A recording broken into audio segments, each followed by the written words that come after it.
Hi friends, welcome back to my channel. Medical and health related విషయాల కోసం నా ఛానల్లో సబ్స్క్రైబ్ చేసుకోండి.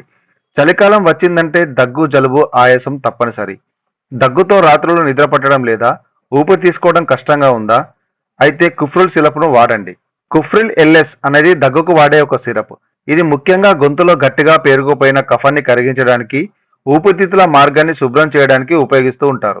దీనిలో 3 రకాల పదార్థాలు ఉంటాయి. అవి అంబ్రోక్సిల్, లివోసాల్బుటమాల్, గ్యూఫెన్సిన్. ఈ 3 పదార్థాలు కలిపి పనిచేయడం వల్ల దగ్గు, ఆయాసం, గురక వంటి సమస్యల నుంచి త్వరగా ఉపశమనం కలిగిస్తుంది. కుఫ్రిల్ ఎల్ఎస్ సిరప్ లోని పదార్థాలు ఊపిరితిత్తుల్లోని కండరాలను రిలాక్స్ చేస్తాయి. తద్వారా ఊపిరి తీసుకునే గొట్టాలు వెడల్పు అవుతాయి. అదే సమయంలో ఇది కఫాన్ని పలచగా చేసి దగ్గు ద్వారా దాన్ని బయటకు పంపిస్తుంది.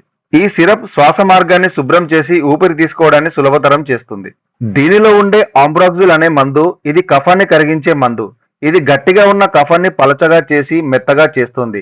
దీంతో దగ్గు వచ్చినప్పుడు కఫం సులభంగా బయటకు వస్తుంది. దీనిలో ఉండే మరొక పదార్థం లివోసాల్బుటమాల్. ఇది ఒక ఊపిరితిత్తుల మార్గాన్ని వెడల్పు చేసే మందు. ఇది ఊపిరితిత్తుల లోపల ఉండే చిన్న గొట్టాలను వెడల్పు చేస్తుంది. దీనివల్ల ఊపిరి తీసుకోవడం సులభం అవుతుంది, ఆయాసం తగ్గుతుంది. దీనిలో ఉండే మరొక పదార్థం గ్యూఫెన్సిన్. ఇది ఒక కఫం బయటకు పంపే మందు. ఇది ఊపిరితిత్తులలో స్రవాలను పెంచుతుంది. తద్వారా పలచబడిన కఫం సులభంగా దగ్గు ద్వారా బయటకు వచ్చేస్తుంది. ఈ 3 పదార్థాలు కలిసి పనిచేయడం వల్ల దగ్గు, ఆయాసం, గురక వంటి సమస్యలు తొందరగా తగ్గుతాయి. ఈ సిరప్ని ముఖ్యంగా శ్వాసకోశ వ్యాధులు అయినటువంటి దీర్ఘకాలిక బ్రాంకైటిస్, ఆస్తమా, సిఓపిడి వంటి వ్యాధులలో వచ్చే దగ్గు, శ్వాస తీసుకోవడంలో ఇబ్బంది వంటి సమస్యలను తగ్గించడానికి దీన్ని విరివిగా వాడుతూ ఉంటారు. ఈ సిరప్ను సాధారణంగా పెద్దలకు రోజుకు 2 నుంచి 3 సార్లు 5 to 10 ml మోతాదు సూచిస్తారు. పిల్లలకు మోతాదు వారి బరువు, వయస్సును బట్టి మారుతుంది.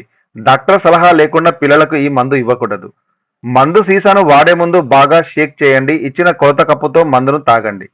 ఈ సిరప్ను వాడుతున్నప్పుడు సాధారణంగా దుష్ప్రభావాలు సాధారణంగా ఉంటాయి. ఒకవేళ ఇవి ఎక్కువగా ఉంటే లేదా తగ్గకపోతే వెంటనే డాక్టర్ని సంప్రదించగలరు. సాధారణంగా ఈ సిరప్ను భోజనం తర్వాత తీసుకోవడం మంచిది. డాక్టర్ సూచించినంత కాలం మాత్రమే వాడవలసి ఉంటుంది. మోతాదుకు మించి తీసుకోకూడదు. ఒకవేళ మీరు మోతాదు మర్చిపోతే గుర్తు వచ్చినప్పుడు తీసుకోండి. కానీ తదుపరి మోతాదుకు సమయం దగ్గరగా ఉంటే మర్చిపోయిన మోతాదును వదిలేయండి. సాధారణంగా ఈ సిరప్ అనేది 100 ml సీసాలో లభిస్తుంది. దీని ధర సుమారుగా 100 నుంచి 120 మధ్యలో ఉంటుంది. ఈ వీడియో మీకు ఉపయోగపడుతుందని ఆశిస్తున్నాను. గుర్తుంచుకోండి, ఈ సమాచారం కేవలం అవగాహన కోసం మాత్రమే.